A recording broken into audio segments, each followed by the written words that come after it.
Okay. It always makes you cry. He made my punch list. And that was our first fight. Time is a flat circle. Like 2 people are gonna get this. Ooh. Love kale. Ew. I want him to crawl to me. Now that was spicy. Your Honor, I love him. Gross. Why choose means you don't choose. I want a third act breakup because I want him to grovel. There are exceptions to every rule. Trust me, I'm a father. Don't worry, Daddy's got you.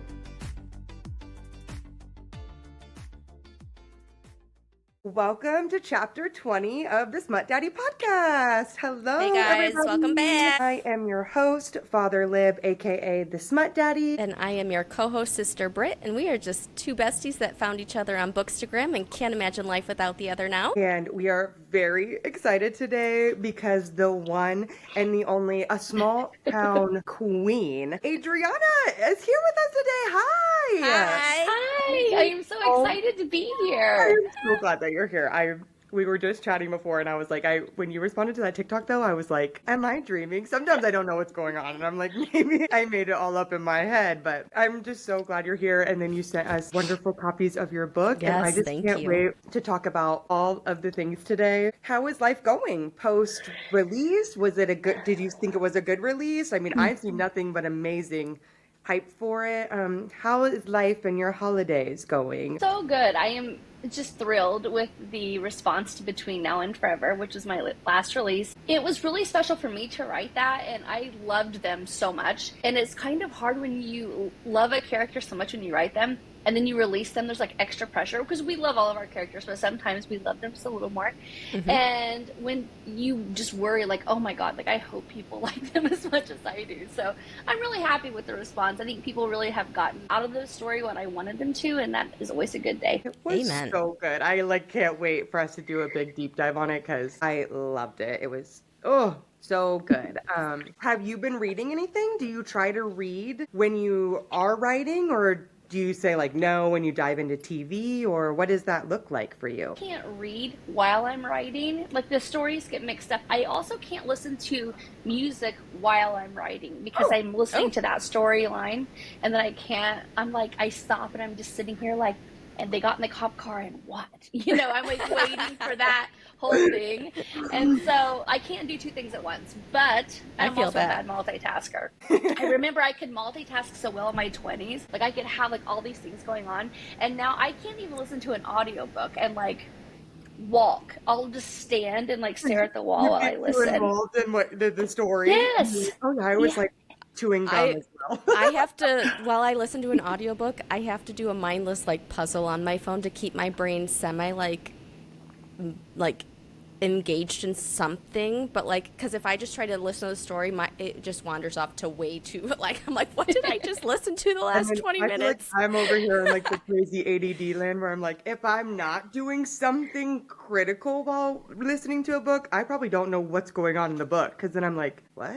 My brain like needs that extra like, turn it off. Please just turn it off. And I talked to S.L. Scott. She writes romance too. I talk to her about every day. And if I don't go outside and like walk laps around my driveway or something, she'll be like, get up, because I'll like focus on whatever's in front of me. Like if I'm at my desk or something and she's talking, I'm like, yeah. She's not even listening to me. And I'm like, yeah. tunnel vision at my computer. Yes. I'm terrible. I've lost the magic to that. But I don't remember what your question was now, but yeah. Oh my gosh, that is the most real thing you've ever said, because that's me every day of my life. I'll be like, what? Squirrel over there, did you see that? So do you try to read after? Like, say, do you release the book and then you're like, oh, I have something I want to read or I want to watch before like you start diving into your next book? Yeah, I always have like my TBR. So I just started a book by Maggie Gates. He's a single dad rancher or a cowboy. I haven't gotten that far into it. Series you're talking Fireline, maybe? Yes, or Okay, Star or something like that. I Like, recognize her and that and I title. can see the cover. I can see it on my friend Danny's page because she loves Maggie. So I know I can like picture the font. That's like so random. So it's really good. I haven't got that far into it, but I'm really liking the way that she's telling stories. So I always have something that I read, and I don't read a ton until we go on our family vacation in the summer, and then I read like binge read. Usually I'll find like one author at the beginning and I read like everything that she's ever written. So this year it happened to be Elizabeth O'Rourke. Fell in love. I'm obsessed. Year before that was T.L. My family was going to the beach and I'm like, deuces, I'll be right here when you get back. There's something about those grumpy alcohol men that she Oh likes my that I fall really hard for. It's my favorite thing. Like when I look, I want somebody grumpy. Bonus points if he's is in an office. Yep. Bonus points if they're enemies to lovers, and extra bonus points if it's a trilogy. Like Yep. not a series, but a trilogy. Like that's my I will stop my life. Your bread and butter. Yeah, for sure. Know who you want to read this year for your family vacation, or have you not picked your author yet? Haven't picked it yet because we won't go, and usually June to August is really busy with like family coming in, and we take a vacation and we do something with my mother-in-law, and so I have like 5 months to kind of see what comes out from everyone. Yeah. There's a lot of good books coming out next year too. So oh my gosh, I'm already like having a hard time. Like all of my favorite authors need to chill. You all need to chill out because I was like, I think I'm going to take a break next year. And then every author that I love, I was like, well, they're all coming out with books, so we're just gonna slowing down. I know. I was like, we're gonna slow down in 2025, and then the January release post that was just posted today, I was like, my God, I was like, we are not slowing down in January. There's no rest for the wicked, okay? And we're all reading Smut, so I guess we just trucking along. Were you always a reader? Like, have you always loved reading? Did you grow up reading? Who did you grow up reading? I've always liked books since I was a little girl. I remember my grandfather like sitting me on his lap and reading me stories. Only when I got older did I realize that my grandpa, I don't really think he could really read. Oh. And so he would like tell me nursery rhymes, but I don't know any nursery rhyme that's actually the way that it goes. He would just like make things up. And so all of my nursery rhymes are like completely skewed. But he always like read to me. And so I remember reading like my whole life, not necessarily romance, but starting off, with the Boxcar Children and Judy Blume and all of those kind of stories. So I've always been a reader. I love it. I feel like a lot of authors that we've had on or that you just chat with are like, it was just in my blood. And I'm like, well, that makes perfect sense how you got led to this path then. When did you realize that you were like, okay, like romance exists? Do you remember kind of the time when you found it? Being really young and too young to really understand romancing and reading the Babysitter's Club. And one of them, I think it was who was it? Dawn Gets a Boyfriend. In one of those early books. And I was like, oh, that's interesting. And I was like, it must have been like 10. I don't know. And I had my little like childhood. Like I loved like those kind of stories. And then I remember in high school, I had a little stint of liking romance. And then I sort of went off the rails. And my oldest son was at football practice. This was like back in like the, 50 Shades era. And a mom sat down next to me. We had our lawn chairs. And she sits down. She goes, I know you like books. Have you ever read 50 Shades of Grey? And I'm like, no, I haven't. And she's like, well, come on. And she just gets up and walks to her truck and she's like, come on. And I'm like, I don't know. I know this lady, but I don't know this lady. So we get in. I get in her truck. Does she have extra copies in there ready just to hand out to people? We go to her house. I'm about to turn every football mom onto Smut. I barely know her last name, and here I am like leaving my kid at football practice. I'm at this lady's house, and we're at her house, and she like goes back into like whatever room, comes back with this book. You would think that she's giving me like the 10 Commandments or something, and she's like, here, read this, but you're not getting book 2 because I'm not done and I want this back. And I'm like, yes, ma'am. That's a great friend right there, a great stranger. Yes. I mean, it also kind of sounds like a bad setup to like a Criminal Minds episode, so I'm really glad that you're okay. But I'm a huge 50 Shades fan. Literally, I love when authors bring it up and say like, oh, well, I kind of found romance through it, because I'm just like, I think a lot of us had that pipeline. I read a lot of my mom's Nora Roberts books too early because she would leave them on her side table, and I would be like, wonder what that is. Then I learned. Then 50 Shades, and then I learned it was like a fanfic from Twilight. I was like, well, there's no turning back. There was nothing else that mattered to me. I had my first like moment as an adult reading romance with 50 Shades, because I wasn't really like, I didn't really like him at first, and I was kind of reading it, and I'm kind of like, this can like come or go. I don't really care either way. Just a jerk in an office that's a billionaire. Yes. But I remember where I was sitting at our bar at our cabin, and my sister-in-law was there with her kids, and I have this book, and I'm kind of thinking, like, if I go back to football practice and I tell this mom that I didn't like this book, I don't know what her reaction's going to be, and I don't really, I at least have to finish it, right? And I remember sitting there, and I get to the spot where Christian Grey says, how many Cosmopolitans are you going to drink? He texts her that.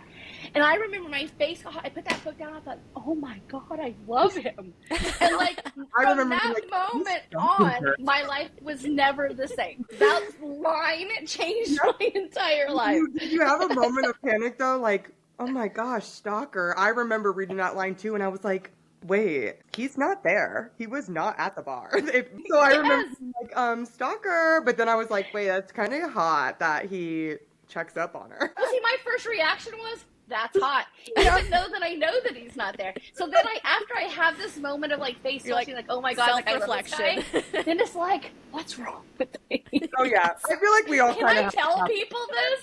And then here we are. Did you go back and tell the mom from football practice that that's what changed your life, was him stalking her? I don't know. I remember taking her the book back to like literally the next practice, because clearly you finish it in one setting. And I'm like, this, and she's like, I'm not done with book 2.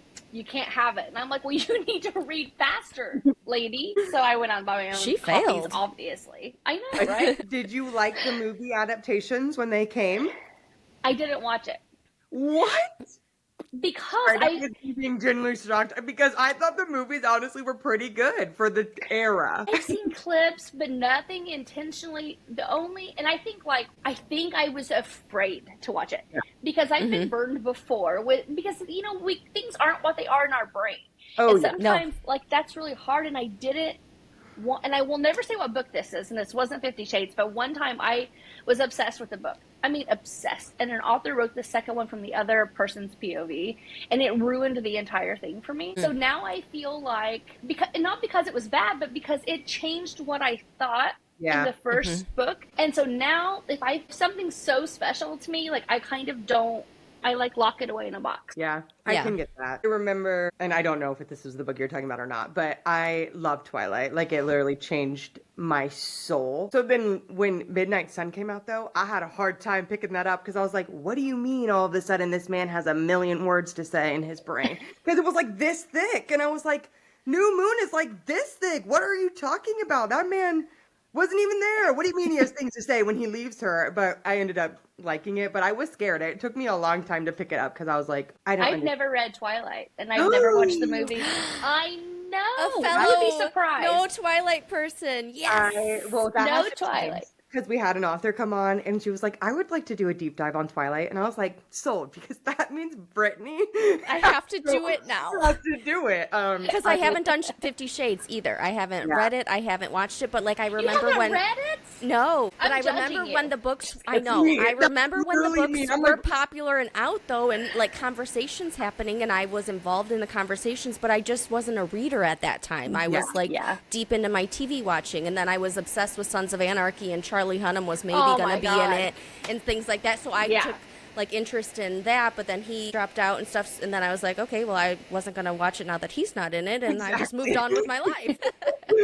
You're like, well, there's no point of watching that when the hot man's not on there. Right. Oh my gosh. I still have fantasies of Charlie Hunnam as Christian Grey. Oh. That lives in my brain. Yeah. Blonde MMC, one version of Charlie Hunnam. Like, he fits the mold. He can be in a suit. He can be in a motorcycle cut. He can be anything in between. I used to only think of Charlie for blonde MMCs. And then Alan Richson, like the big Hulk guy, he was in Blue Mountain State as a boy. And then he came back and as a man was in this other one. And I was like, wait, I think I would love him in he can do anything he wants as a blonde man. Reacher! Because Reacher was the books, and then he finally got to play Reacher. That's more like action. Okay. But I remember, like, in the first scene, he's such a large man in it that they don't have handcuffs that fit him, so they put in him zip ties. And so he's sitting in a prison cell with zip ties, and then they go, okay, you're free to go. And he just breaks them when he stands up. And I was like, you know what? That's the best first 5 minutes of a TV show. I was, like, binge watching all of it. I was like, oh my God.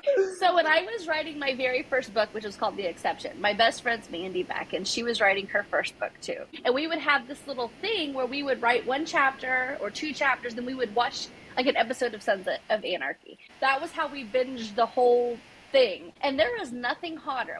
I remember like messaging her and I'm like, you know, being in prison doing push-ups should not be this hot. Like, I should be like, what a bad person. I'm like, could you just take a better shot of that, please? Like, oh my Lord. And who knew a haircut could just make a world of difference, oh my man. God.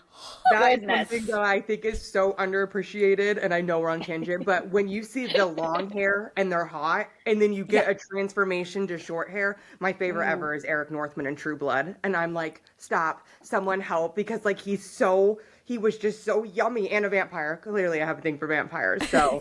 Literally. I have a thing for Vikings. Have you ever seen the show Vikings? Yes. I mean, literally. Okay, I'm like, I didn't do that one, but I did The Lost Kingdom, which was kind of good. adjacent, I guess. It was really good. I love that one. Best Viking movie, which I also just have a problem with the actor that played Eric Northman, Alexander Skarsgård, but he plays the Northman in that Viking movie. He's so large and so ginormous and just like this badass Viking that I was like, you know what? Long hair never really bothered me on you anyway. You know, I'm like, you braid that hair, dude, and you just be amazing. Do you know that the Skarsgård's brother plays Floki in Vikings? Yes. I found that out and I was like, you're kidding me. Yeah. Oh, yeah. They're a great family. I know that was a random, but that's what we They're love. a very talented family. That is. And well, I remember when, like, I don't watch scary stuff, but I remember when Bill got the new role for It, and I was like, what do you mean there's more Skarsgårds? I was like, there's literally so many of them, and Alexander is the oldest. That's where I have a thing. That's like my one age gap exception for me. I'm like, you know what? You're not too old for me, sir. Come on, bring it on, dude. It's fine. My husband knows that I would divorce him right now for Sam Elliott. Yeah. Oh. I don't care that he's 100, that age gap. No one cares, literally. And no one cares. We would all be clapping and being like, can we come to the wedding? So when you do get to go into like the summers and do your reading, do you think you only stick, like, do you try to just pick the author, or are you also basing it off of trope? Do you have a favorite trope to read versus writing? Yeah, I love the enemies to lovers. I love the office romance, the billionaire, the jerk. Like, I love that. Like, Whitney G's one of my favorites because almost all of her heroes are like, at some point, you're like, I'm supposed to hate you, but like, I don't. Like, that's my favorite. So I go into it with just like a huge TBR, and then I always find it seems like the Wolf Hotel series. So good. I binged the shit out of that this year. Yep. But like, I find something. That's a little bit of an older series. How amazing. At Book Bonanza, Mandy Beck was like, I don't know how you've not read this. And I'm like, well, I haven't. So I started reading it on the way home and like just fell in love. So it usually happens like that. I don't stop like, oh, I'm going to read this author, like whatever. But I find something and then I'm like, okay, we're now best friends. She doesn't know it, but now I'm going to read everything that she's ever written. I love that you're a reader at heart and feel what we feel.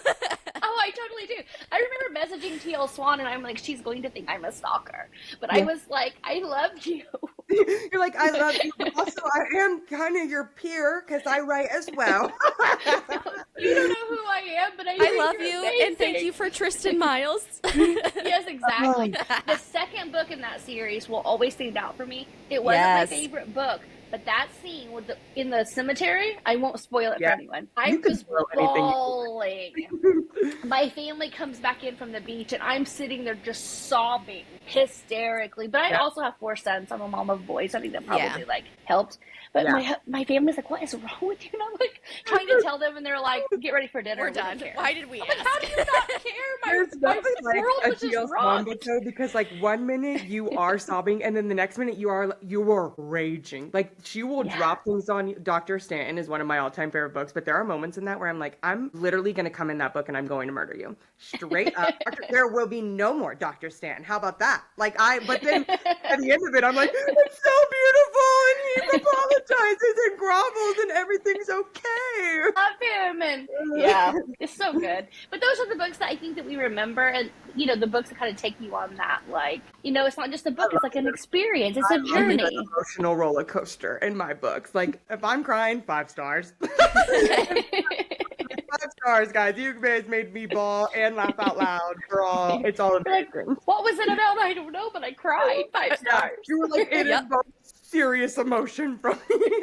So you're reading. When did you decide, like, hey, I think I want to write a romance book? Like, when did you have like a specific moment? Were you not finding what you were looking for? How did your first series come to be? So my husband and I it was a cold February evening, and my kids were at my mother's house, and I was telling my husband, I'm like, there's nothing on this Kindle that I want to read. And he was like, I have seen our Amazon bill. That is a lie. And I'm like, I don't want anything right now. You know, it's like you go to the grocery store, you buy all the things, and you come home and order pizza. I need the pizza. And so he was like, I dare you to write your own book. And I'm like, you're crazy, because I could never, like, I don't have the attention span for that. Like, I'm not that creative, like, whatever. And he was like, no, I dare you. Like, I think you could do it. I want you to do it. And I'm like, well, fine, I'll write a book. And so I started, like, mapping out this story, kind of just kidding at first. And then I was sort of like, well, maybe I could just see how it works. And like, you know, like just kind of play with this. And I played with that first story for a long time until I hit a spot where I would like put it away for a couple weeks and get it back out and like mess with it. And finally one day I was like, holy crap, like I love this. And I remember just sitting there, and then Mandy was like, well, I'm writing too. And so we just sort of like did it together. I mean, she's in Chicago and I was in Southern Indiana, so like we weren't like doing it together, but every night like we would have the kids to bed and we would just write all night long, and it was so much fun. And then one day I had a finished novel, and I was like, well, screw it, let's see what happens if I publish Let's put her out in the world. And people liked it. Where you are at now. If you like want to be a writer, there's somebody out there that wants to hear what you have to say, and not everybody, because a lot of people get on Goodreads and make sure that you know that they don't, but there are people who do, and everyone should give it a try. Yeah. Do you still get on Goodreads, or do you try to avoid Goodreads? I do, because I hate myself, apparently. You are so real, and I love it. Do you think that you saw the success you wanted better, or like not as good with that first series? So I wanted to sell like 11 books. Like I had this goal, and I was like, my mom will buy it, my husband will buy it, and like, if 2 random people buy it, inner that'd circle be great. Best be up in Mandy will buy 5 copies. You know what I mean? Like I was adding them all up and like adding 2, and I'm like, this is my number, you know? And that first book, this is before Kindle Unlimited. It was like 10 years ago, and it hit 103 on Amazon, and I was dumbstruck. Incredible, especially back then. Dumbstruck, like literally, like I was like, oh my god, like never, like I didn't plan on writing as a career. Like I was just gonna write this book, see how it worked, and then be like, hey, your mom wrote a book like, 10 years ago or something. And I remember my husband coming in, and he was like, well, you just found yourself a job. I was like, I don't really know how to do this. Your career goal to be a mom? Like, or did you have another set career goal? Stay-at-home mom at that point. Like, we owned different businesses, and my husband does real estate, and so I would help him do things and whatever. But I also feel like it was a perfect kind of storm, because I was at the time in my life, I think I was 33, and my youngest son was getting ready to go into kindergarten, and I have 4 boys, and so he was like 3 or 4 years old, and I was at the part of my life where I was like, I have spent so much time like figuring out how to get gum out of carpet. That was the day's challenge, like, okay, he threw a pin in the washing machine. Now what do I do? And I wanted something more, and something for me. And not that motherhood wasn't fulfilling for me, because it absolutely, I mean, I live for my children, right? But like the adult woman part of me, like what more did I have to offer the world? And so I found that through writing, and I had no idea that it would be there. I love it. We are all moms, but I think it's so great though to hear like, hey, like I didn't take anything away from my motherhood journey. It just made everything continue and push forward and grow, especially when your youngest is going like into the school system. I feel like you step back and you're like, okay, now what? Because you're like, what do I do now? Survived raising 4 boys, and they're all alive and they're going to school and thriving. So now it's like, okay. And I think that's so great. So did you plan it as a standalone, or did you leave it open to be more? Or did you find that was hard to create a series out of what you wanted to be a standalone? So when I read, I have this like thing where I almost always prefer the side character over the main character. Chrissy Bromberg's Driven series, like, you're supposed to love Colton, and I love Colton. Don't get me wrong, I love Beckett. Yeah.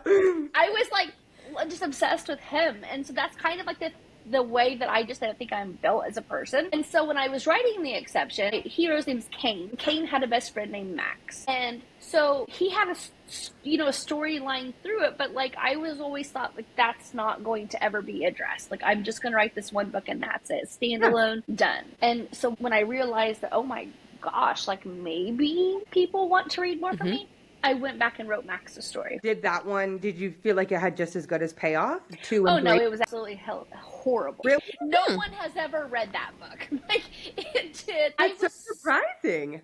Well, I think I shouldn't have written that. I should have written. My heart was already kind of in Sacrifice, like the other story that I ended up writing. But also, I had a falling out kind of with a friend, and it really just broke my heart. Yeah. And I was sort of grieving that friendship while I was writing that book, and I didn't market it, and I just didn't, like, I was just ready to walk away from it, you know? Yeah. Absolutely. Yeah. Friendships, that sometimes I swear those are harder than anything else. Yeah. You're like, I've had a million boyfriends or who or not, but friends, that one hurts a little deep. It did. And so I was done. And then my husband told me, I had been talking about Sacrifice for a long time. And my husband said, I don't care what you do. Like, you can quit if you want, but like, write Sacrifice. And he's going to, I want you to market it, and I want you to write it and believe in it, and then publish it, and then I will never ask you to do anything again. Yeah. And he doesn't ask anything of me anyway. And I was like, fine, but you're beta reading it. And he's like, fine. So I wrote Sacrifice and refound my love of writing. Did your husband love it? Cool.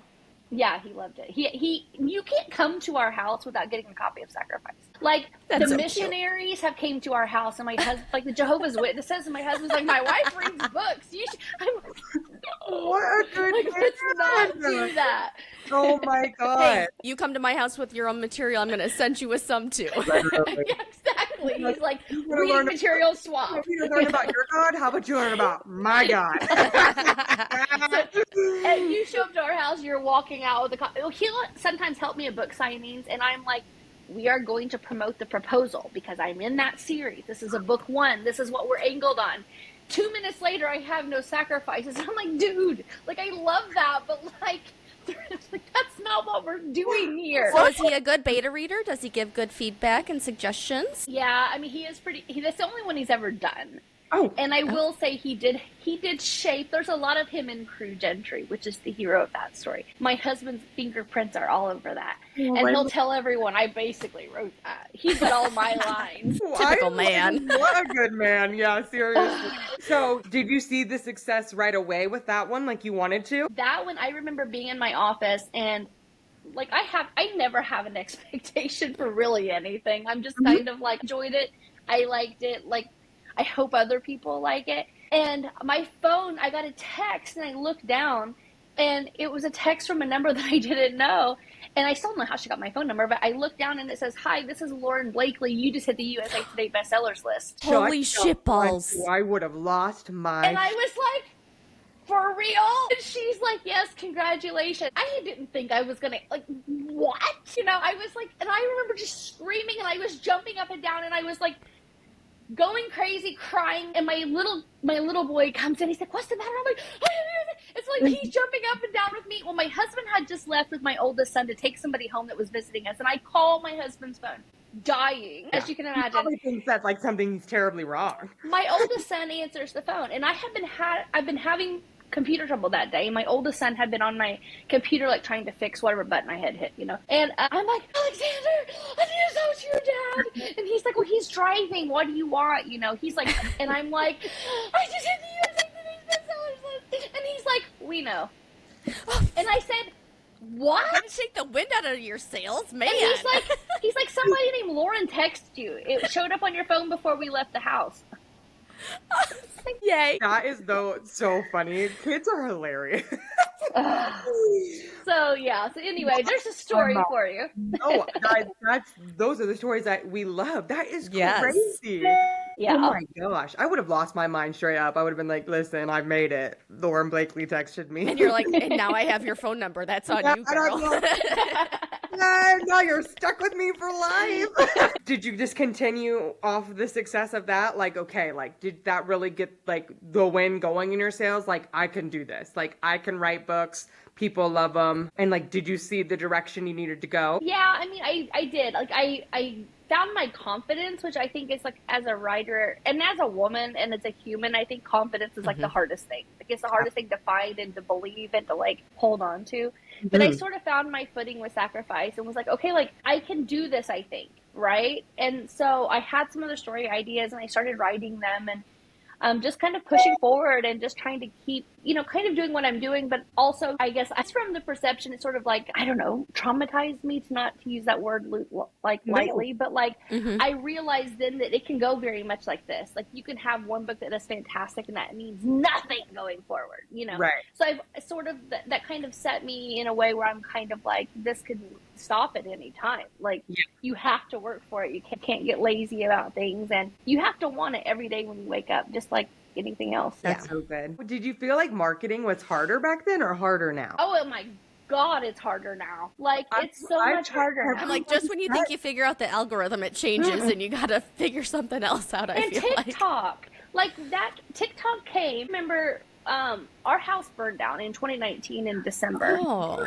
And so we were living in this like apartment during COVID lockdown because we couldn't buy a house, we couldn't move, we couldn't do anything. And I remember Shell Sloan calling me and she was like, you've got to get on TikTok. She's like, everyone's on TikTok, everybody's at home, you have to do this. And I was like, I don't have the bandwidth for that. Our house just burned down, my mom's dying of cancer. Like, I had all these things that were happening at the same time to me. There were huge things.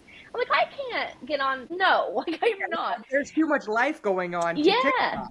And so like, I never figured it out, and I sort of avoided it for so long that it has made marketing so much harder. And for me, like, what I like most about the book world and writing and marketing is getting to know people and having conversations and like, learning like who people are and who their kids are and like, their stories. And that was so much easier when it was Facebook and Instagram. Yeah. You could make those connections. But now when you're splitting your time too on TikTok and having to understand that, it made that approach harder unless you have somebody behind the scenes running an account for you, which I don't like. That's not my thing. It's a lot harder for me to make those connections. And so, and I'm somebody, if I don't understand, I'll just run away from my problems.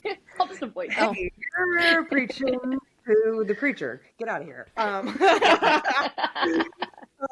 But you're figuring it out. I see your TikToks. I see them and I see them go viral. And I'm like, that's why I think I was so shocked, is because I was like, no way that because we're just little. We're just starting out. So I was like, no, that's a lie. TikTok lied to me. I was like, so you're clearly nailing it. But I do like the Bookstagram side a lot more. I feel like that's where I've made my genuine friendships. And like, I feel like you can really like find your found family like over on Bookstagram, because it takes a lot more work to put into like, hey, like I'm here, like let's talk. Where TikTok it is, you can't like, you could just go viral one day and wake up to like 1 million people and be like, I don't know any of you. I literally don't know who you are. For sure. And then you have to split your time into these 3 things. And so you can't just give your time to like 2 places, but you have to do this whole other thing. And like, it's exhausting. And then you still at some point have to write a book. Like, then you have to book and still be a mom and a wife and everything else under the sun. And I can't, we applaud all authors. I think that is crazy that you guys can do it all. Like, truly. Especially if you're running all of it yourself. That's amazing. That's a feat in itself. Well, I do have people who help me, but like, which one of your sons was on there the other day? That TikTok was hysterical, like in the best way. Like, I was like, oh, that is some good marketing. My sons are all really different, but that son of mine, he's funny, and he was like, there is a trend that I'm seeing on my TikTok, and I'm gonna do it on your TikTok. And I'm like, stay away from my TikTok. You know what I mean? Because I don't know. He's untrustworthy. And he made that, and I was like, I'll post that. That's pretty funny. It was absolutely so funny, because I was watching. I'm old, and I don't do the clock app, so I don't know anything that's going on over in that side of the world. Like her bookshelves, and then he turned it around, and it was him, and not Adriana, and I was crying. It was so funny. And then I watched it again, which is exactly what you want. Yes. An algorithm to like it. I was like, hysterical. And then I was like, then I was thinking about it. Like, I wonder if she made him do that. Did he want to do that? It was so good. They're funny. My kids are funny sometimes. Sometimes they're annoying, but sometimes they're pretty funny. Right? Hey, you can preach that here. We're all about honesty. We love our children. But yes, I'm in the demon toddler I stage love right you. now. You're a little shithead, but I still love you. Oh yeah, we're in like I'm a demon terrorist 2.5-year-old right now, and then he turns around and like gives me a hug, and I'm like, I'm watching you, like I am on to you, sir. So you wrote a lot of things, obviously, but I found you through the Carmichael Family, and obsessed. I was obsessed because I found you like book 3, and then I was like, okay, wait, well, she has all these other books, and then I learned about your backlist. I think I haven't read your first series, which I want to now, obviously, but I read Sacrifice, but I'm just like, I don't know. I feel like a lot of me and my friends like found you with Carmichael, like. Do you feel like that put you more on the map, or was there something else? But I feel like when I was like, I found him, everyone else was like, me too. And I was like, what are we all doing? What's happening? Your marketing was marketing for sure with that one, because it was so good. I love it. That series is one of my favorites because, like I said, I have 4 boys. And in my Facebook group, I have always, for 10 years, I tell these what I call luck tales, and they're stories that my kids do and say, and there are people in my group who have never read anything that I've ever written. They're there for the luck tales. Yeah. And that's too funny.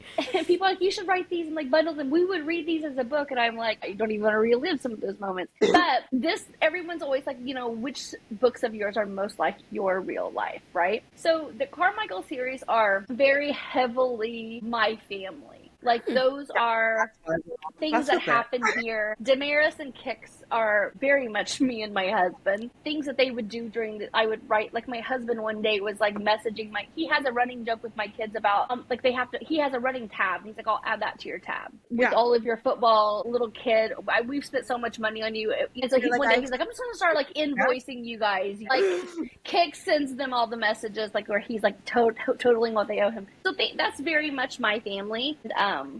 I feel like that didn't hurt. All your books are deep, but that makes so much sense because I wrote down on my end, I was like, it feels like my family, which tell you everything. Like, I don't have as big of a family, but I love it. So did you know it would be 5 books, or did you plan for 4 at first? Usually always plan 5 and that's a selfish thing really more than anything, because I realized, I have like 45 books or 47 books or something. You have a great backlist. Oh my gosh, I can't recommend them all enough. Thank you. I know when I'm writing by book 5, I'm ready to do something else. Yeah. Like, that's kind of like a good length for me as a writer. But also, I know there's a lot of readers out there who don't want to commit to like a 10-book series. As a reader, I don't. Yeah. Like, it's too much. I don't want to feel the burden of like, oh my God, now I got to read all of these. Like, so I like to have new entry points into my worlds where you can stop. So I'll usually take a family member or a friend or something and spin them off into something else. And that way, always little hidden gems when you're picking someone up and you're like, oh my gosh, I saw you 2 series ago. Exactly. 5 seconds. I loved it. I'm a details girly. And so those are the things that I eat up. I'm like, hey, what are you doing here? Can I tell you though that I feel like with the longer series, for some reason, I'm okay and I like them when I'm doing historical romances, because that's kind of where I went into, and I like it. But contemporary, I appreciate the smaller, shorter ones. So I don't know what it is about that, but I was like thinking, I'm like, because some of my like historical ones are like 10, 12, 14 book series. That one series you recommended to me was pretty long. Yeah. With lots of novellas mixed in there too, so it makes it like 17, and you're like, what are you doing to me? We were talking about this, I think, in my Facebook group the other day, and somebody was like, oh, I'm on book 22 of a series. And I think it was historical, maybe. Oh, And I was like, you stuck with it for 22 books. That's amazing.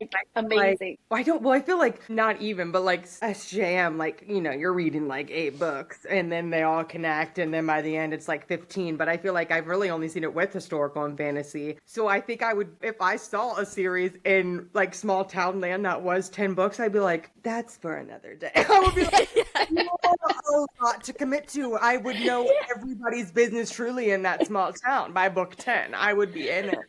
Well, I think that's the thing with like contemporary romance readers. We all have commitment issues. Like, you know what I mean? We love him today, him tomorrow, or in the reverse, harem today, or what, you know, why choose or whatever we call it now. Why choose? So like, you know, we don't want to commit.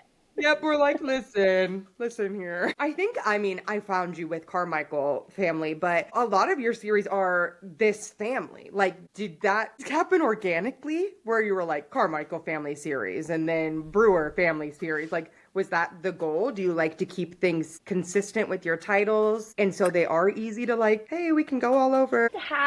If this is your question, I like to have my titles in each series very distinguishable from the others. Yeah. Is that what you're asking? Yes, but like I feel like they're all families, which is what I love. Like I feel like I haven't seen another author that just like commits, like they might have one or two where they're like, it's this family, but I feel like a lot of yours are like, that's what it is. Like you're reading about this family, but then it makes it so likable to you. Like I'm like, well, I know it's her. Like the series title. You know what I mean? Mm-hmm. Yeah.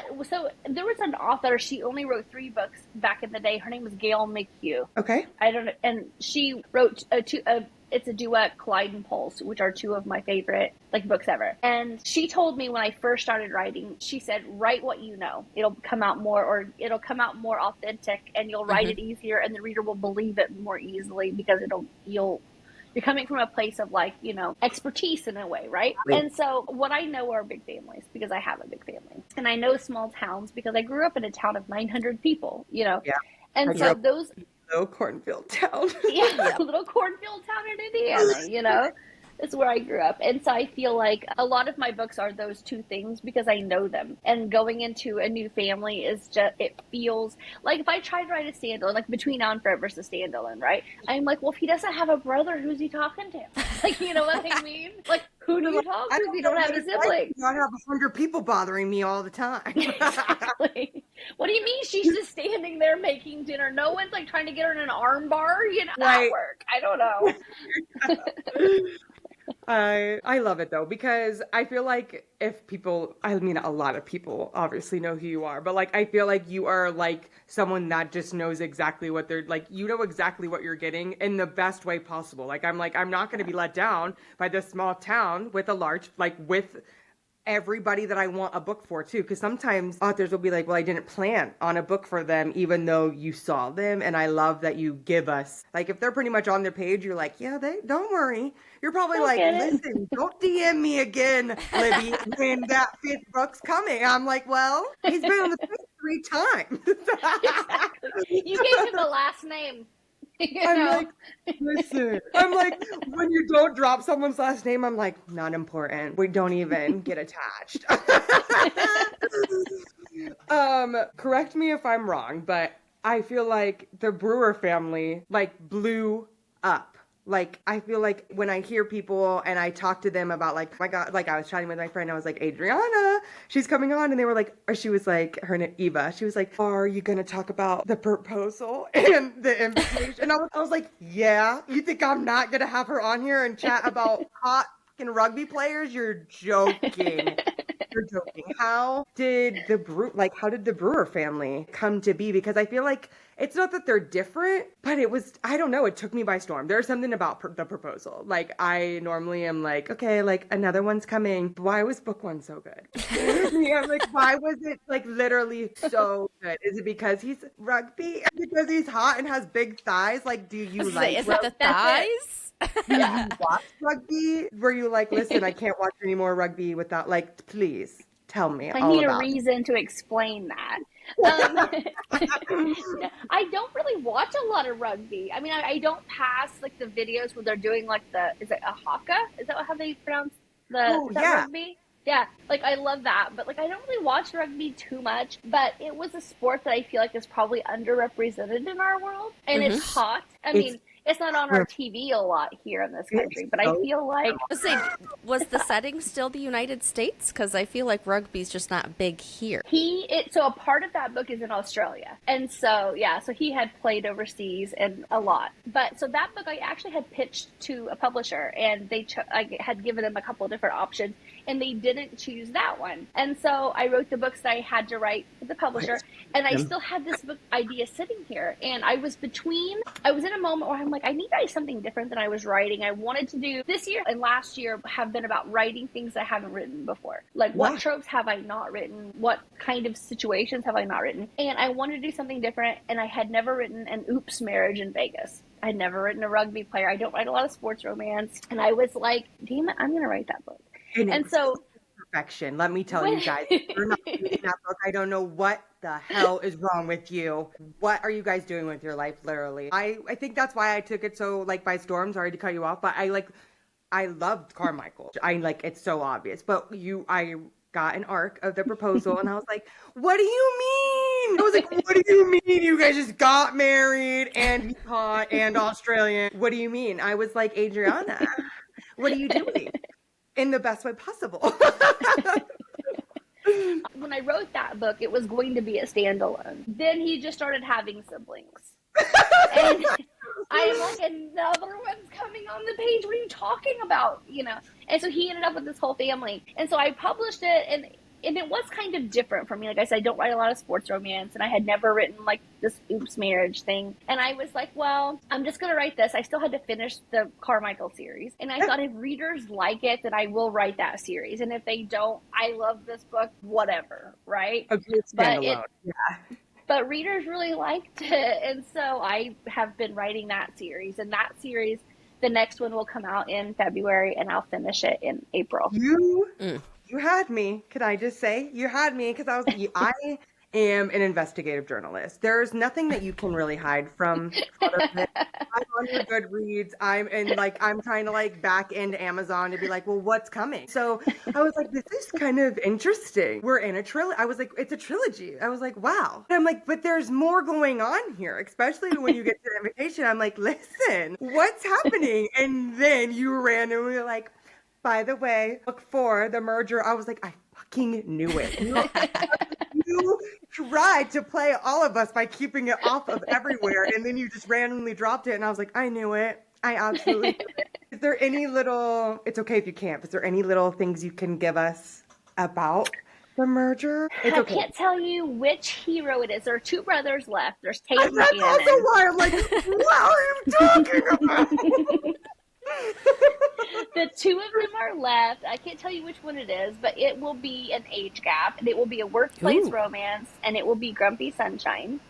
And my heroine in this book, I love because she is very opinionated. She's very strong. She's very much like, this is what I want. This is what needs to happen. This is what we're going to do. And her job is she takes care of rich people's plants. She's like a babysitter for plants. But she gets paid great. Rich people love their plants.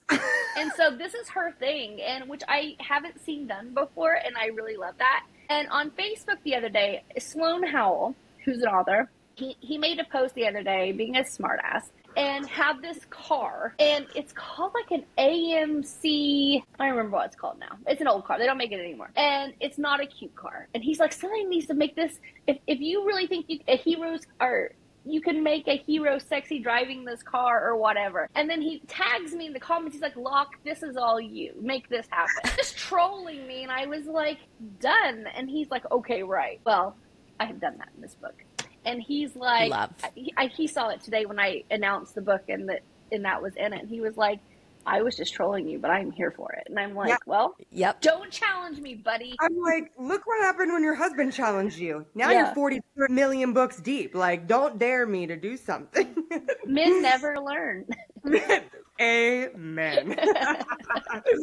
Oh my gosh. I know. I was very excited when you really did have me for a minute though. I was like, oh, well, I guess they don't matter. I was like, I guess we have to forget about them. And then you're like, just kidding. And I was like, should have listened to my gut. You know I wouldn't leave you hanging. Yeah, because I'd be in your DMs like, hey, hey girl, hey, bullying you. I will do it too publicly. But all of that to lead to, which was all great. But this book, your new release, Between Now and Forever, was so good. You go from laughing to crying. The meet cute honestly took me out. Please tell us all like about it. Who came first to you?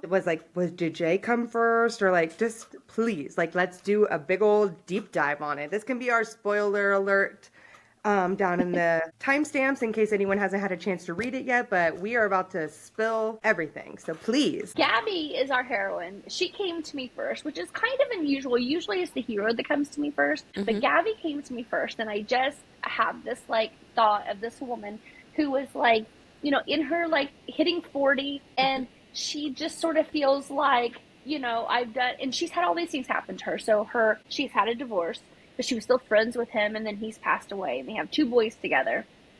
And so she's really she's dealt with a lot. And she's now moving back to her hometown thinking I need to support, and I need to figure out who I am here. And not in in a cheesy way, but kind of I'm just sort of surviving my own life, right? Yeah. And I don't want to just survive my life because these boys are watching me, and I don't want them to feel like they should have the grief of losing their father to stunt you completely. To stunt them like they think it has me. And so that's kind of how I felt for her, but I didn't feel sad for her. I felt empowered by her, and I feel like she's very positive, and she's very much I'll just do it myself.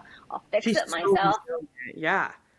And she does the best she can, which is not always the right thing, which is not always she doesn't handle everything the right way, but she comes from such a good spot that I really love her.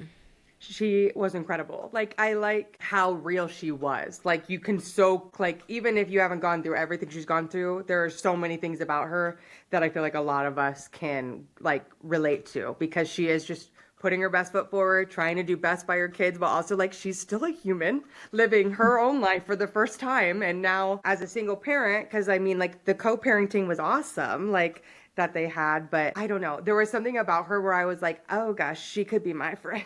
I was sometimes I don't give people that title because I'm I don't know if they would like me and all my anxiousness, but I was I feel like she would be such a good friend, and she was just so good. And then when she meets her hot, grumpy neighbor, I was just I'm down bad. I'm down bad with you, girl. I'd be leaning over that balcony rail too. How did that meet you come to be? Please. I was cackling. I could not. I don't know. It was just so funny. Just thinking if I was her, I would totally, and I see him across the yard, I'm gonna look. And so I was just kind of writing it, not really sure how it was gonna play out. And he walks around where she can't see him anymore. She's looking and can't see him, and I'm well, I would go outside. Fuck it at this point, right? You would find a reason to go outside. Yeah. That's short for me not to be looking at you. So she goes outside, and then she's kind of over the railing, and then I'm oh my god, that's gonna break, and she's in this towel, and so it just sort of happened very organically, and once she just fell, it just kind of all happened, and there's a snake and all these things, and I had the best time writing that. I'm notorious, my beta readers will tell you, I will write the first chapter 35 times or more, and I think I wrote that once, and I was this is it. I can believe it. It was so good. It was hilarious. And then when you get him and he's just I was just well, you're in for it now, girl. You've done literally stepped in it. You've just created your own little path. How did Jay come to be? What she needed in life was someone to be very stable and very just consistent and to show up for her. And of course that's not what he wants to do, but he can't help it because Jay really is just a good person. Mm-hmm. And I think he has the best intentions, even in the moment where she falls and he gets her out of the bushes and she's forgotten that she's in this towel that is open in the back and her butt is showing to the whole neighborhood. The fact that he tells her don't move and he takes his shirt off and wraps it around, he's always aware from that first meet cute of what she needs. He knows, just instinctively. And I think she needs that. But I think he also needed, it's such a part of who he is that he needed someone to need him so that he could give that. You know what I mean? Yeah. And then with him, though, still, like, he wanted it but didn't want it because he didn't want to get burned again. And I love the push and pull because he was like, because I mean, he's a giver, like a great giver.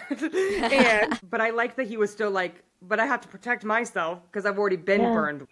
And it made him come back down to earth to some, like, you know, even though it was wrote by a woman, I was like, you know, he's just a man. You know, I'm like, he's just a man trying to do best by his own heart too. And then his relationship with the kids was everything. I absolutely love the way you write your kids. And as you said, like, you get a lot of inspo from yours, but it's so good. I just loved it. Thank you. I wonder always what would happen between Gabby and Jay if Carter didn't need to use his pumper all the time. No, Carter coming over and I'm just like, kind of. you tell us. I mean, I feel like Carter was also what Jay needed in a way, right? Because Jay could kind of take his walls down just a little bit with Carter because he was a little kid, and he could kind of like loosen up a little bit and not necessarily worry about getting hurt in his conversations with Carter. And you know, Carter's just Carter. Like, he'll just tell it to you the way it is. Just a kid. Kids, Yeah, they're he's just a honest. kid. And I love that it was the youngest because I feel like that makes sense. You know, he could understand things a little more, and so it made perfect sense that it was the youngest. And they're kind of just like, well, I'm just going to the neighbor's house. Like, I'm just going to the neighbor's house because he has everything we need.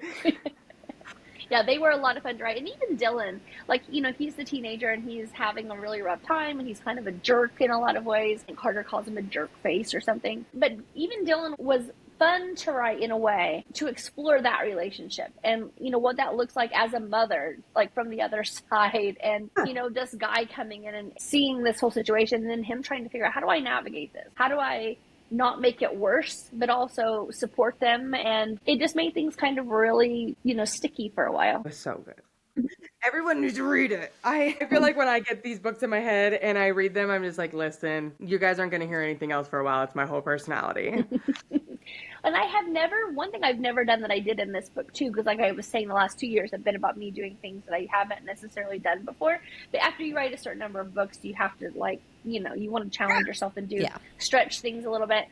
I've never written a group of friends like the friends that Gabby has. You know, she really has a strong friend group of women, and they're all so different, and they come from such different places. And that was a lot of fun to write, and to write their stories, and to kind of, you know, they all have threads going through the whole thing about what they're experiencing. And that was a lot of fun too. There's something about the girl gangs that I feel like a lot of us eat up. Either because we're searching for it or because we see so many of our like girlfriends, like that's her and that's you, but it is really good. I feel like, I don't know, you just do such a good job. Like, I've never read like one of your like books and then being like, oh, well, this is like this. You know what I mean? It's always, even though you're sticking into like your amazing like small town bread and butter, it's always such a new perspective that you give to each of these characters, which I feel like is so hard to do sometimes. Like, even some of the best authors that I love, I could be like, well, that's just like this guy, or that's just like this guy. But I feel like you always bring something new to the table, which is so fun. Like, you never know what you're going to get next. Thank you. Back to Gail McHugh, who told me to write what I know. She told me when I first started out writing about my characters, because I was like, how do you make them different? Like, how do you, and she was like, you always want to think about it like this. If you were walking down the sidewalk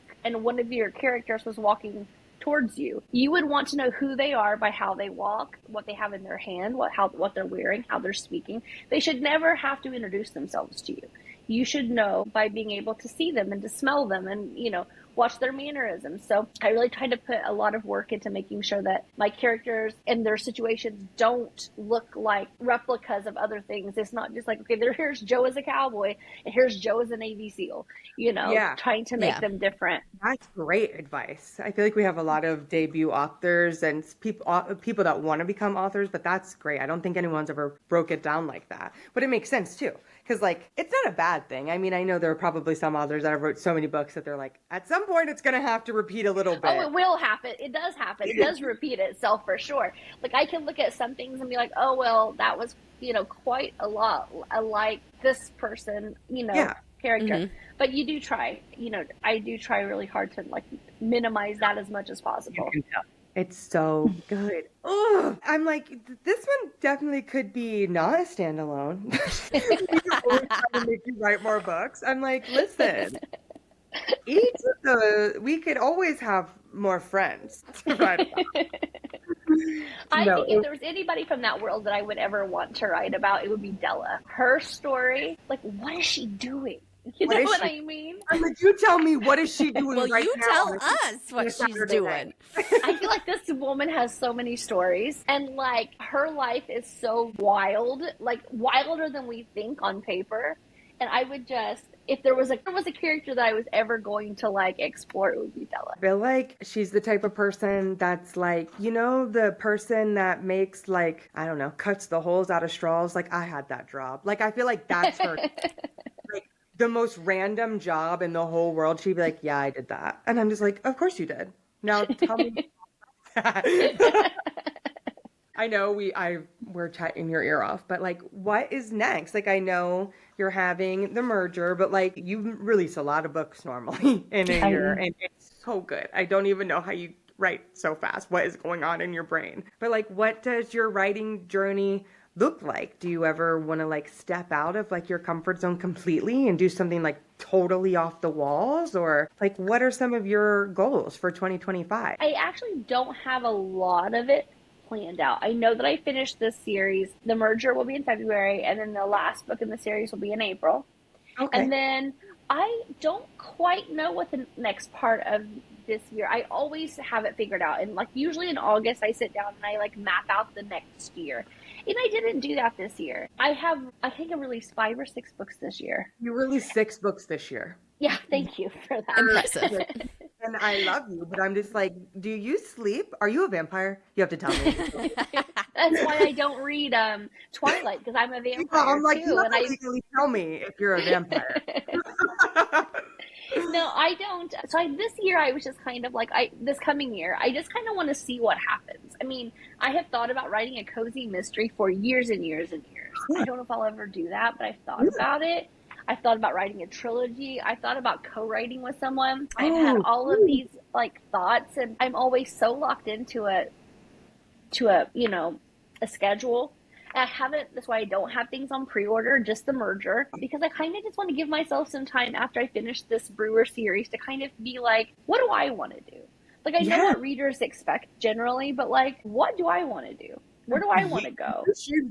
You should. Like, I know that you always want to please your fans and your readers, but I think that's a good lesson to be told at any level of reader or author. Like, hey, you're allowed to step back and do what you want to do. Maybe you take it slower, and then that would probably make people go fucking crazy for another release. Be like, what do you mean you went from 100 books to 3? But like, we would all still be here. Would you ever do something crazy, like out completely 180? Like, would you ever like write under a pen name and do dark romance? Or do you think that that's just not, like, you just don't know how to approach it? Not that there's anything wrong with that, but would you ever like try to challenge yourself in that way? In other things, yes. Not dark romance, because it's not something that I typically enjoy.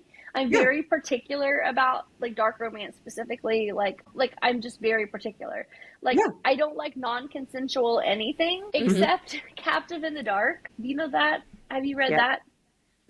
I'm like, yep. Caitlin doesn't exactly have her consent. I don't exactly care. Like, you know what I mean? There's an exception to every rule. There is. I feel like in his heart, he loved her. I love that one. Yeah. Like, so probably not dark romance. It's just not my jam. I couldn't do it justice because it's just not my thing. But I could, like, I have, like, all kinds of ideas. It's just kind of like, where do you want to put your time? And I would love to do something different. And like I said, I would love to co-write with someone, but that's such a hard, things have to line up, and the way you write and I write really crazy in the sense that my brain works. Like, I will spend so much time on the first act of a book, like maybe a month. But as soon as the first act is done, I can finish that thing in 10 days. Like, I just sit in my office and go, which is very hard to keep up with for other people. And I could never, I can't just do 2K a day like people do. My brain doesn't work that way. Yeah. Sometimes, like the way some authors do like their writing sprints and stuff, I'm just like, I'm amazed. I just can't even believe how you guys operate. And you're all so different in your brains. So I can imagine why, like, how co-writing could be so hard. Yeah. You would have to find your soulmate. and I've never found that. So they're out there, and you've just they're out manifested there. Right here. If you're my soulmate, find me. Let's fall in love. I don't know how to write, but I could do anything for you. I'd be anything you want me to be. You've also been doing some like fun new covers for like a lot of your books. Do you have like any new ones coming or any like special editions coming out in the new year that we should keep our eyes peeled for? I may be recovering another series. We're kind of working on it, kind of seeing what we can come up with. And I just did the new Carmichael series. Yes. There. Oh, they're so good. Which are so pretty. And then, the merger has a really great special edition cover with it that matches the proposal, those. I'm obsessed. So I'm so excited to release those covers. Obsessed. Give us the cover.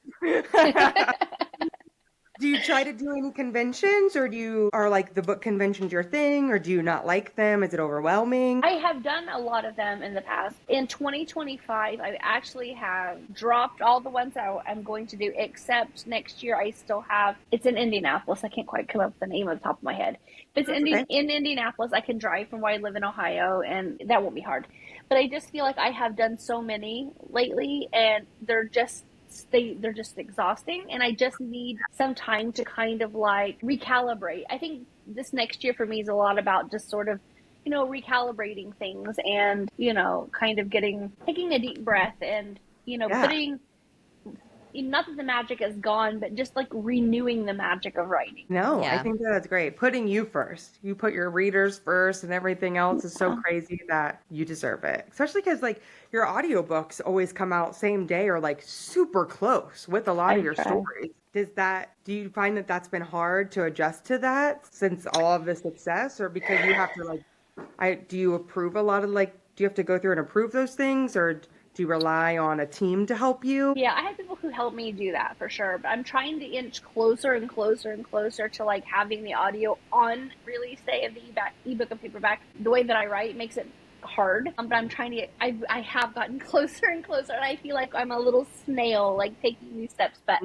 I am getting there. So yeah, it's one of my goals for 2025 is to get to that where they're on the same day every time. That would be, that's incredible. Just in the audio itself, I feel like we've learned just from having other people on, and just I do work with some authors, and there's so much that goes on in your guys' lives. I don't even know how you do it all, genuinely. I work with Elliot Rose, and she's always like, I'm writing this book, and then I need to read this book, but then the audio is coming out for this book, and I'm and I'm like, hi, I don't know what's going on. You just send me an email, okay? I feel like you're amazing. You're doing so good. I love all your books, but I do a lot of them in audio or like an immersion read. So it's always fun to get if I eyeball read it, and then when the audio comes out, I'm like, well, I'm going to just do a reread while Yeah, audios are not my jam, just because, like I said, I can't listen to them. Do you have a hard time when you have to go through your corrections and be like, oh gosh, do you feel like that's part of the thing that you struggle with? Yeah. I usually have people listen to it, and then they say that here are some places where it doesn't, you need to and I'll listen to those. And I always listen to the start of every chapter. I cannot listen to a spicy scene that I've written. Really? No. Does it make you blush? Yeah, I can't. I don't know why. You're blushing at your own writing is the best thing I think you've ever said. I don't even so when I write one, I will send it to my beta readers, and I'm like, I don't care if you like it or not. If you make a note, I'm not reading it. I'm not changing it. Do what you want with it. The spicy scene is locked in. It's never changing. Never changing. They've done it like this. It's the way that it's gonna be. As a 43-year-old woman with 4 kids. I don't know why, and I read a lot of smut that other people write, but when I write it, to me, I'm just like, oh, this is mortifying. Are those the last things that you write? Because It used to be. So I used to write, when I would get to one of those, I would put brackets, and I would write, insert sex scene here. And my beta readers were like, you're what? You can't do that. And I'm like, well, I did. To black in an adult smut book? What the fuck? I don't do that now. I write through it. But now if I write them, I have to write them at nighttime. I have a whole thing that has to happen when I write them. It's a little ritual. Is there a certain beverage that you got to have with you, or what? Sometimes like a rum and Coke helps. Yeah. But I think really loosen up that mind a little bit. Exactly. I think the thing probably is that I've always had kids yelling and running, and my husband and 3 of my 4 children are all like insomniacs. Like nobody sleeps in this house ever, except for me and one of my sons. Vampire. And so it's like always, it's really hard to write a spicy scene when like there's like 2 kids with their cheeks pressed up to your office window, like going, "We see the sign, but we need tacos." It's hard to stay in the zone. So I think that's probably contributed to my frustration with writing this. Maybe that comfort, the cozy little mystery is exactly what you need. Yeah. But it is fun then, because when you read back this, or if I happen to, if somebody posts an excerpt from it and I read it, I'm like, oh, I wrote that. That's great. I did that. Oh, look at me go. And moving on, I'm not even kidding. You have great spicy. So that Thanks. you're nailing it, because you're doing it. I appreciate that. I have to make myself delusional to write it, but they are fantastic. I used to block everything out and everyone out and not hear the kids wrestling upstairs and the dogs yelling, and it's a whole thing. You just have to pretend like your real life isn't going on, which I can. Exactly. Hey, I feel like that's a lot of us do when we're reading too, so it's all okay. That's why we're reading, to escape that real life. Oh my gosh, you are incredible. I'm excited for you. I'm excited for you to see what comes next, but also just kind of relax. It sounds like you're putting yourself forward and putting yourself first, which that sounds good. I feel like that's a lot of us are kind of getting to that space. We just have to chill. We all were going a little too crazy, I feel like, for the past 4 years. Now we're like, hey, what if we all slow down and try to recenter ourselves? Even though I said that, and then today I made a post and I was like, look at all these 100 books coming out in January. I'm going to try to read them all. Yeah, and I was like, damn it. We literally did our end of year wrap up, and we were like, we're going to take it slow in the new year. And then I posted that today and I was like, we're not taking it slow. We're reading every day another book. Let's bring it on. I'm sure that'll be me too. Right now I'm my word of next year is me. Whatever. And then January 2nd's going to roll around and I'm like, so I've plotted out another series. What I mean? Your colleague, whoever up, you're like, I have 7 books I'm releasing this year. Let's do one more than last year. We're all going to be like, this is incredible. I know. But also, so feel free to call me out on that in July when I'm on book 4. Be like, hey, I think that sounds great. I think that you need to come back on here for sure, so we can talk more releases, more fun. I don't know. Come up. Maybe we'll have to do it in the 3 a.m. delusion. We just are we come delusional. 3 a.m. me is fun. Okay. We can get behind that for sure. Gosh, you're so fun. I feel like this really is just a big FaceTime call. These are the best episodes when authors, we hold you guys at such a high pedestal, even though we know you guys are humans. But I feel like when authors can come on and strip down your walls and just have fun, that's where I'm just they're just girls. You guys are just girls hanging out, writing great spice. I mean, that's all it is to it. You are so incredible. Seriously, we would love to have you back on. We can talk more, and I can push you on Brewer Family now that you've spilled the beans and you're not making me have a freaking heart attack about leaving 2 people out. I was like, give us the 2 people out. Gannon would have been fine being left out, but Tate would never have handled that well. He would have been no. You would have literally never heard the end of it. I'm not kidding. Never. Every day. Good morning. What are you doing about it? Where is he going to show up in the future? I will come back anytime. It's been so much fun, and I love talking with you guys and chatting, and anytime you want me, just let me know. Seriously, you think that I'm kidding, but I have already made authors, I'm already making them in this lineup. So just expect an email. Hi, would you like to record on this date so we can talk about this once your trade secrets get published? Truly, so good. Everyone, go read all of her, even though you guys probably have. But if you have not read her newest release, Between Now and Forever, you need to read it. It's so good. Plus, we have a fun little giveaway coming when we go live. We will link everything down below, your Facebook group. I will hunt if you can hunt down that convention. If you find it, don't worry about it, but we'll link everything below so everyone can find you, and Goodreads and all of that. And this was so good. So much fun. I can't wait to get it up because I know that everyone is going to eat this episode up. So until the next time, everyone, I am your host, Father Lib. And I am your co-host, Sister Britt. And we will see you guys next time. Peace and blessings. Bye. Bye, guys. Peace and blessings.